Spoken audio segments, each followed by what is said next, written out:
everybody, what's up? It is Luke. I'm by myself tonight. Isaac is doing some real estate stuff.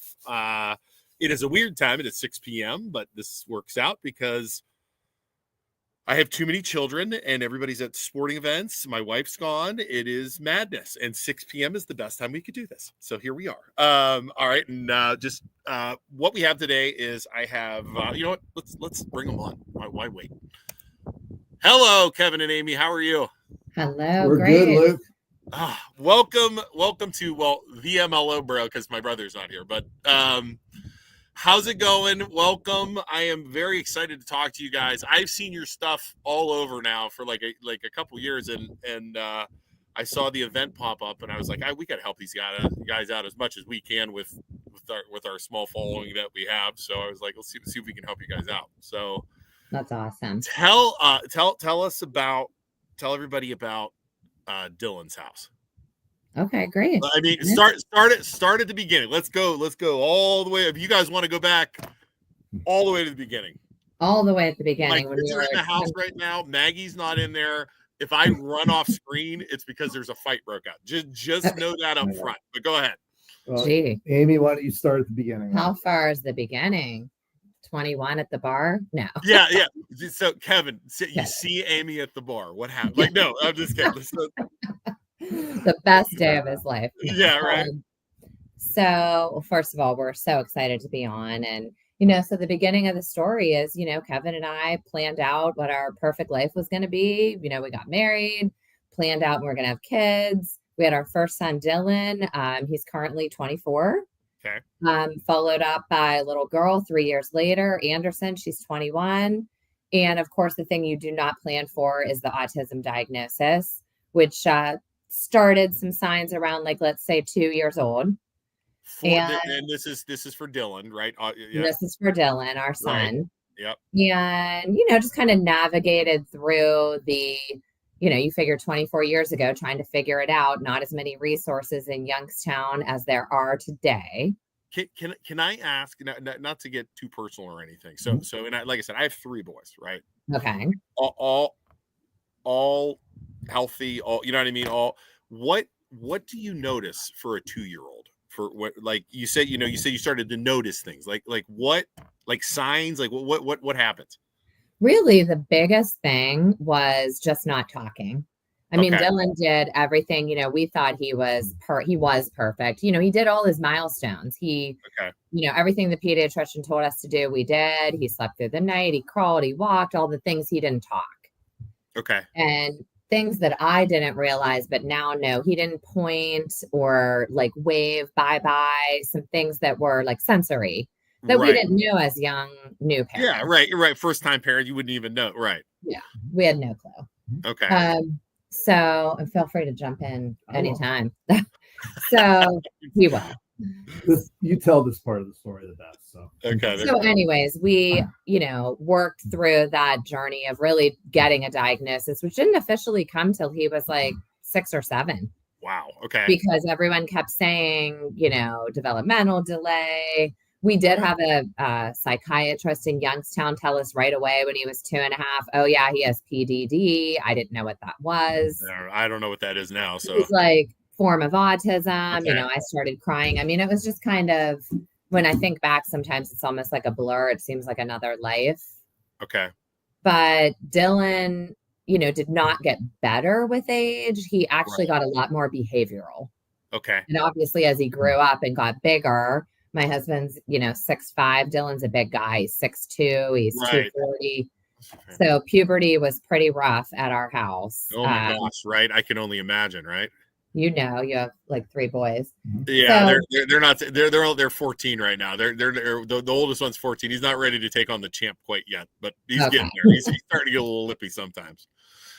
So, a lot of people don't realize like the intense side of autism, where Dylan would it would be nothing for him to flip the kitchen table, break the chairs, make holes in the walls, and really the health and safety, like the eloping, so running out of the house, led us. We lived in, a beautiful neighborhood in Canfield in our dream house. And I literally called a contractor and said, you need to nail the windows shut, like that no one could ever open them. He thought Right. it was crazy. Mhm. Right, because Dylan could get out. I mean, he like run out, He right? did Yeah. Wow. climb out. Yeah, what people I know a lot of people realize, autism, they call it a spectrum disorder, right? So there's a whole spectrum of autistic individuals. Right. And our son was definitely at the more severe end of the spectrum, and he still Okay. is. He is verbal. A lot of autistic individuals are nonverbal, but he doesn't communicate like we would, right? But it was really, as Amy mentioned, as he got older, he was very behavioral. He's very, anything out of his routine or any change to a routine could easily set him off. Okay. And as he got bigger and stronger, like Amy said, it was almost, we were, for a few years, pretty much almost locked in our home, right? He would try to escape, go out windows, when we weren't looking. And it wasn't only tough for us as a family, but think about his sister who's 3 years younger. It was very tough for her growing up. She wouldn't have friends over. We couldn't really go to the local pool as a family. We couldn't go on vacation. It was a really tough life on her family, and it had an effect on our marriage as well. I couldn't imagine like the family aspect of that, and like you said, the relationship aspect of that, of the added stress, of the, you know what I mean, of the added, wow, you know what I mean, like that, like it's like I said, it's tough enough with the three boys. I literally hear them yelling in the back. You cannot hear it right now. I'm sure they're fine. They're good. I actually have a picture here that I pulled off your guys' Facebook page here. Mm-hmm. And that's Dylan there. That's your daughter, right? And then there you go. So and we were sitting in front of the house that Dylan lives in, but when Kevin mentions, hard on our marriage, kind of like a turning point when Dylan was 15, 16, Kevin just came home because, every life is crazy with kids, just trying to navigate with jobs. But, you come home and it's like this war zone. Yeah. And he just came home one night and was like, I just can't keep doing this. Right. And I was like, what can't you do? But then when I kind of took a step back, it's like we had to do something for the whole family, something that was going to work. Okay. And what was the move there then? So you want to take this part? So the move was when Dylan was 17, we decided to transition him out of our family home. And, it was definitely the toughest decision that we ever made as a family. I know it was, particularly tough on Amy because, Dylan was her life. I mean, we both had full-time jobs, but, he wouldn't sleep at night. He'd be up throughout the night. Amy would be in his bed. I mean, this is when he is 14, 15 years old. This was still going on. Wow. And, we had some help with caregivers coming into our home a few hours a week. And, we worked with, we used the Purple Cat, Jimmy Sutman, as the agency that we used. So we had developed a good relationship with him. So after months of planning with him, with his neurologist, kind of with everyone involved with Dylan, we made a decision we found, what people would know as a group home, even though I don't think that's the proper term for it these days, in Camel. And it was actually, the basement had nothing in it of this home. There were other individuals living in it. And we ended up turning that into kind of like a studio apartment, for lack of a better term, for Dylan. And we transitioned him out when he was 17. And Amy, maybe just tell a little bit about that day. And how Amy, that's gotta be rough. That's gotta be rough. Yeah. And, Dylan didn't, he's so sweet. We always tell the bad things, how aggressive and but he was a teddy bear when he wasn't, being aggressive. So he didn't understand. School that he went to made a picture story. And it's I would still cry if I looked at it. It had pictures of this is mom and dad's house, the house he'd lived in since he was 1 year old. And now this is Dylan's house because and it was this basement apartment. I mean, that's the thing, and part of our mission we can get into, but the options were not what I would have picked. Okay. And then he didn't understand. So he left for school at 9 a.m. on a Friday. Okay. And he just never came back. Was he he went upset? to his music. Was he upset?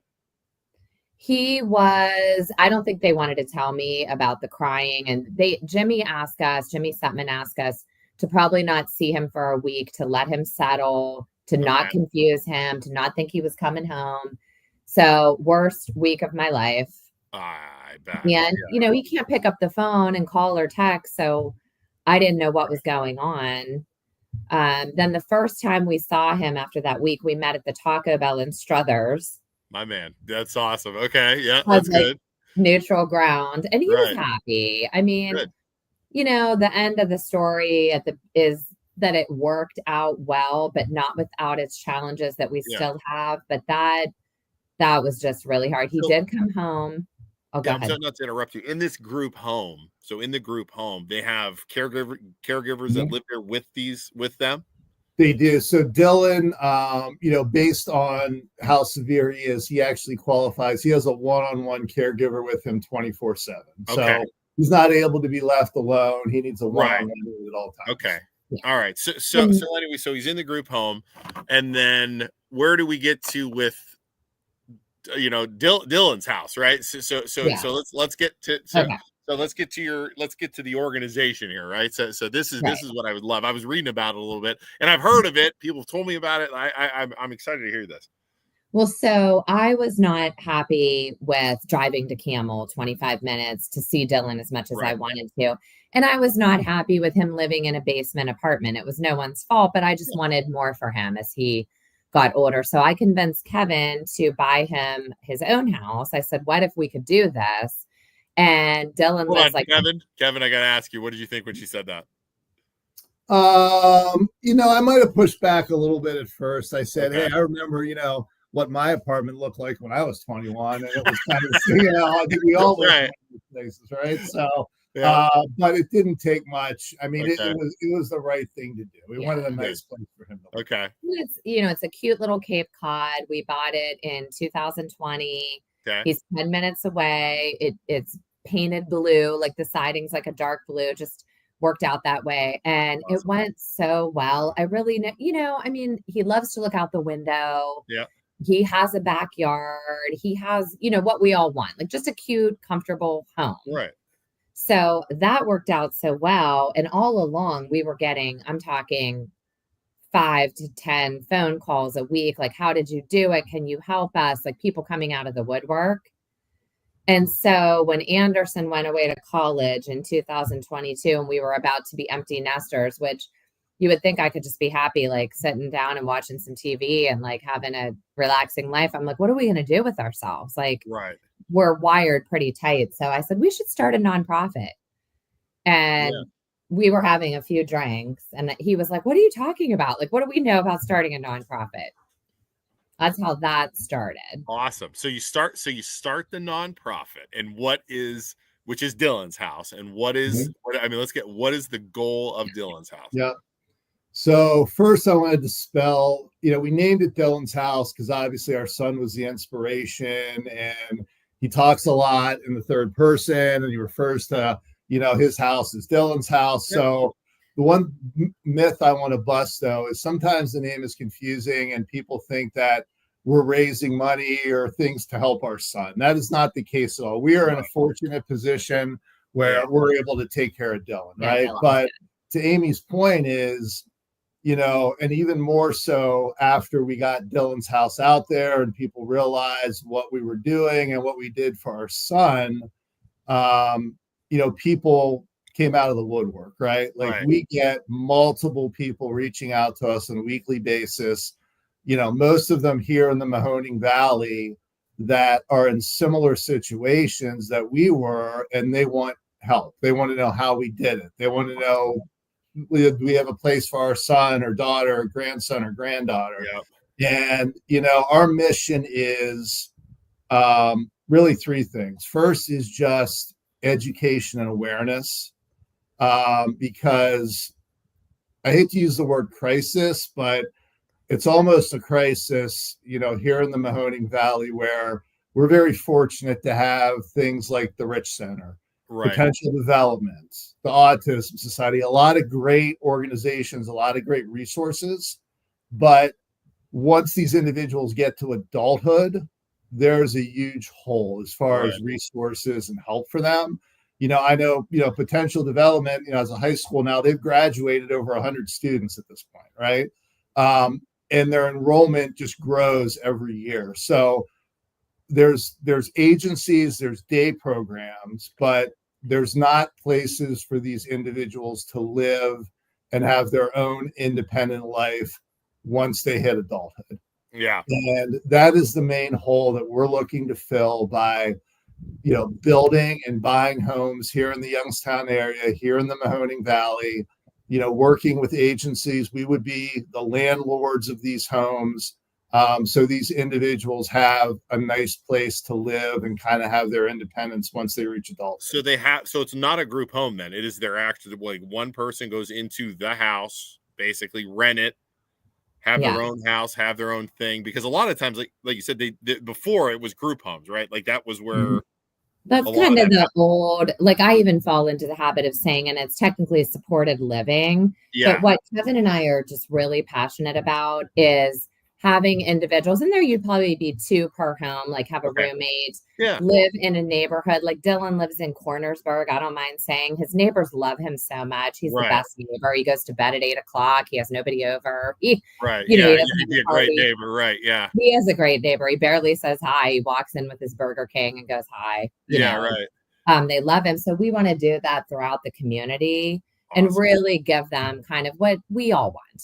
Yeah, I think that's fair. My brother and I, we have a cousin who's a little bit older than Dylan. He's in his 30s and he has severe autism, and he is I think he's going to end up living with his older brother is what's going to end up happening because they're buddies. But like you talk about like the Burger King, we talk about like does Dylan have any? So David is a numbers guy. He has a calculator on him at all times, and I mean, it's like Rain Man with him. Like he's verbal, but not super verbal. You know what I mean? But if I ask him, I'm like, David, what's 210 times 20? He's like, boom. And it's like not even with a calculator in his hand. I'm like, dude, it's crazy. So does Dylan have any sort of things like that? I mean, Dylan is attached to his iPad, and it is for music and movies. Yep. Awesome. So he doesn't play games or anything, but like I always found it amazing. Like he can hear a song on the radio that I'm playing and he finds it on his iPad somehow. I have no idea how. Yeah, right. Like he loves music. Awesome. Yes, I would say. And I mean, he's hilarious. They're such good individuals, and we just really wanted him to have an independent life. And you never know if something were to happen to us. What right? Some of that, and that is always a concern. Like we work a lot with the special needs communities, like with some of the different stuff we've done in the past. We've done stuff with like Turning Point over there. We've done stuff in Poland. We helped build a sensory room. We helped fundraiser for a sensory room for the special needs classroom. And one of the things I always hear when I talk to people is they're worried about what happens when they're gone and nobody can take care of the kids. Like that is always the concern. I know. And we didn't, Anderson is the best sister. Dylan loves her. Right. But we want her to have a life. And if she chooses to get married and have kids and not have to have her brother maybe come move in when he is like in his 50s. Right. Yeah. You just never know. Yeah. So we wanted to really set him up, as hard as it was, wanted to really set him up for success. And, he was not toilet trained when he moved out at 17. And that's a hard thing to talk about, but he is now. Right. Being independent and just not, it's kind of a real common thing with autism. Does Dylan work, or does he go to school, or what's he do? He goes to the Purple Cat Day program. Oh, I love the Purple Cat. Okay. He loves it too. Is he part of their band? He's not in the band. He's funny. We he played goes to the farm or St. Lucy's. Lately he's been at St. Lucy's and camp, loves it. He has friends. He just got a roommate Friday. Oh, his great! buddy moved in. Awesome. Yeah. Yes. The Purple Cat. We play in the golf outing in the Purple Cat every year. and it is the best because they have the band and they're all. It is I absolutely love it. It's one of my favorite golf outings all year. Yeah. So talking about like golf outings, you guys have a huge event coming up. Yes.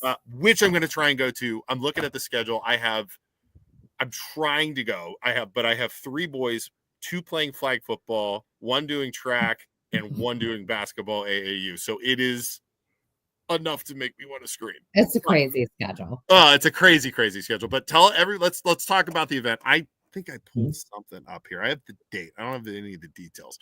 So it is April 13th at Penguin City. Our friends at Penguin City, from 2 to 7 p.m.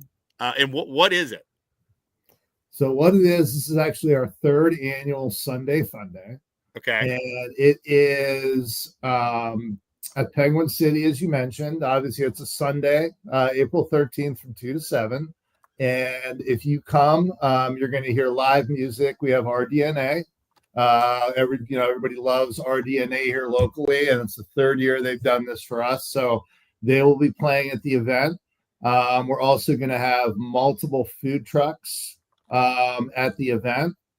We're also going to have Youngstown Clothing Company there with their truck. They're actually doing a limited edition custom Dylan's House t-shirt. So kind of combining Dylan's House and our brand along with like the whole Youngstown theme, which you only be able to buy that at the event. Okay. We have a cigar stand. We have a photo booth, a big basket raffle. All the things. Awesome. So it's exactly what it says. It's just a fun, casual event. It's family friendly. And, unlike some other fundraisers, it's not like a, get dressed up, like fancy event on a Saturday night. It's a Sunday afternoon. Tickets are only $30 a person.